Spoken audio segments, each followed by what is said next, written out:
Greg, can you start off by describing exactly what is a 40B housing project and how does it differ from other private developments? A 40B project refers to a section of state law that allows a developer to propose a project in a community that has not met the minimum 10% of the housing stock being affordable. There are a couple of other criteria there as well, but that's the main one. So it allows the developer to come in and basically propose a project that bypasses your typical density requirements, zoning regulations. So it's a provision of state law that allows a developer to propose a project that otherwise would not be permitted in a community. And how much affordable housing does it need to offer in order to be eligible to qualify as a 40B? Right, so each 40B project has to offer a minimum of 25% of the project, 25% of the units as affordable. And that's defined in law, meaning that they are affordable to those who are earning 80% or less of the area median income. How has Manchester tried to meet these needs in the past? The town has had one successful 40B project that was years ago. It's in the village. It's on Summer Street, basically across from the bank and the laundromat. So that's the one 40B that has been built in town, and we are about at 5% in terms of our housing stock being designated as affordable in the eyes of the state. So these are deed restricted properties that are permanently in the affordable housing range. So the town of, 5 years ago or so, 4 years ago, did approve the formation of an affordable housing trust. And that trust receives funding, typically from our community preservation funds. And they have been working on a number of possibilities.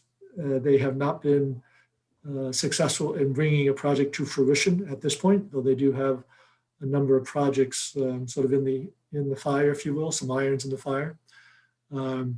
Particularly right now, they have teamed up with the Housing Authority, which is a separate entity. That's a quasi-state entity. And the Manchester Housing Authority currently has 3 different properties that provide affordable housing that provides most of the 115 units that we currently have.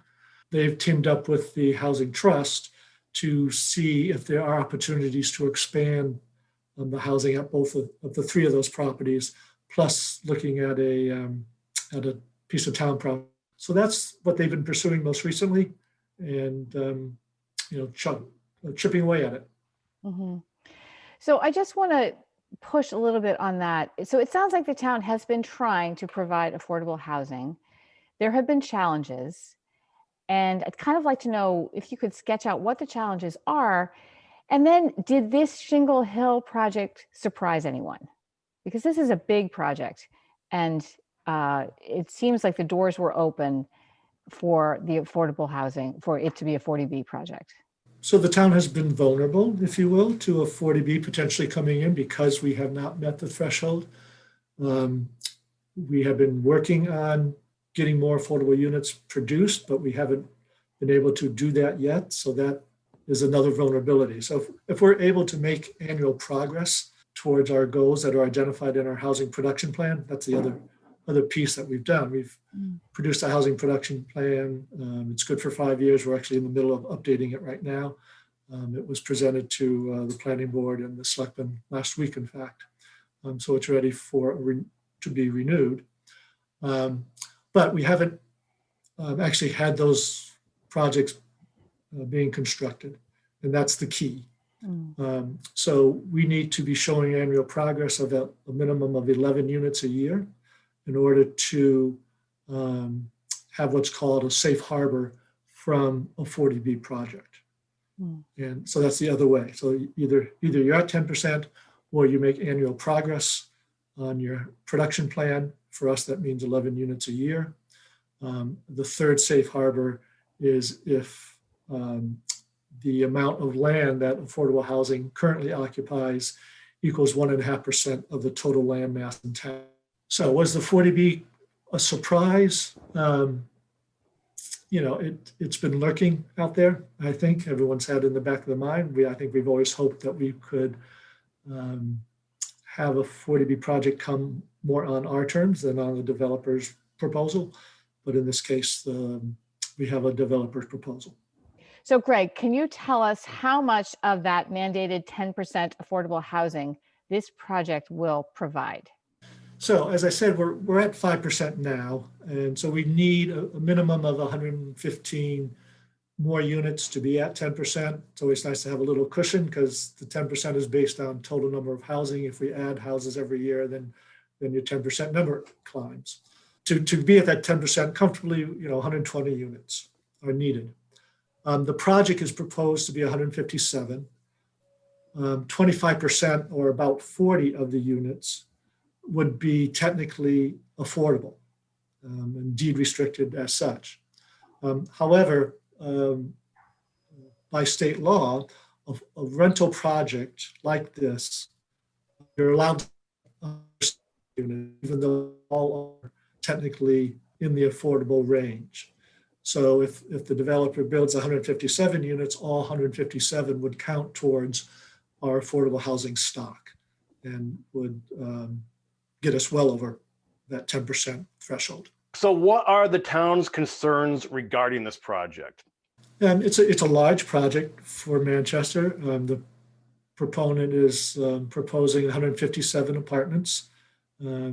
So we have nothing to compare for in town at that size. So I think overall size is a concern. It's in a sensitive area of town, so there are some environmental concerns. It abuts the Cedar Swamp area, which is a large conservation area, a lot of wetlands that form part of our watershed. So these waters work their way down to one of our major wells in town that provide our drinking water. So environmental concerns, density concerns, impact to traffic in the village core area. We don't have that much parking in the village area. So would there be an ability to have some sort of a shuttle service instead of individual cars all the time? So that's an area of concern. The aesthetics of a large four-story up on a hill, concern. The developer feels that they can sort of tuck it in the trees and have it shielded by vegetation for the most part, but people have that concern as well. And what has the relationship been thus far between the town and the developer? I realize your hands are mostly tied because the zoning has been basically aborted, but what's the relationship been? So the developer has asked that we consider this as a local initiative project, commonly dubbed as a friendly 40B. So he has asked that the selectmen review the project and if they can come to some agreement with the developer to endorse the project at this early stage. So we're in the process of trying to work that through and see if that'll be possible. If that's not successful, if the selectmen either decline to endorse or if the developer doesn't agree to the various conditions that the selectmen would impose in exchange for an endorsement, the developer can always go the more traditional route and apply to the state for his letter of eligibility and then proceed to the Zoning Board of Adjustment for the comprehensive permit process. In either case, that's the next step that the project would undergo. It's really the zoning board that ultimately issues a decision at the local level, and then depending on whether or not the developer gets a green light or a green light with conditions, and if they don't like those conditions, or if the project is denied at the local level with the ZBA, then the applicant can appeal to the state, and ultimately the state makes the final decision. So I misspoke. The zoning still, under this friendly agreement, this local zoning still applies. And the developer's trying to work within the town's zoning laws. Is that right? Well, so they apply to the zoning board, and the zoning board undertakes what's called a comprehensive permit review. And during that review, the applicant will request a series of waivers from our zoning bylaws. Mm-hmm. Certainly density will be the primary waiver that they can ask for and ultimately receive from the state, because it is a 40B project. Are there any other projects to create affordable housing in Manchester being talked about or in the works at all? So I mentioned the work that the trust is doing with the Housing Authority. Yep. That's the most active work that we have underway.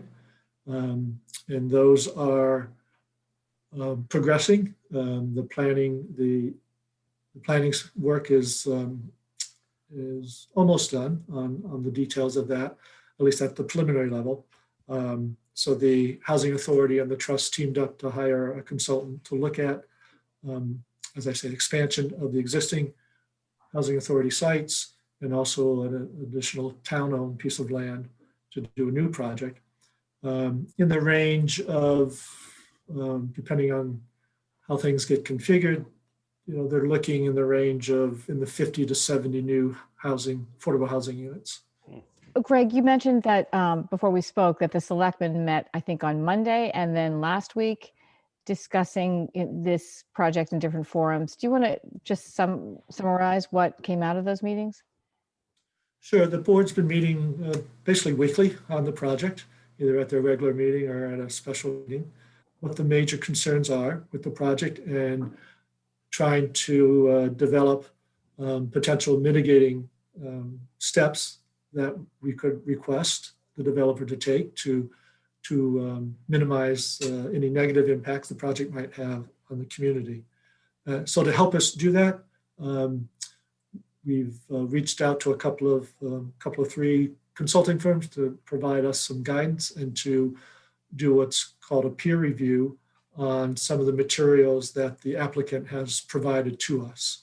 So the applicant has done a traffic study, for example, has done a fiscal impact study.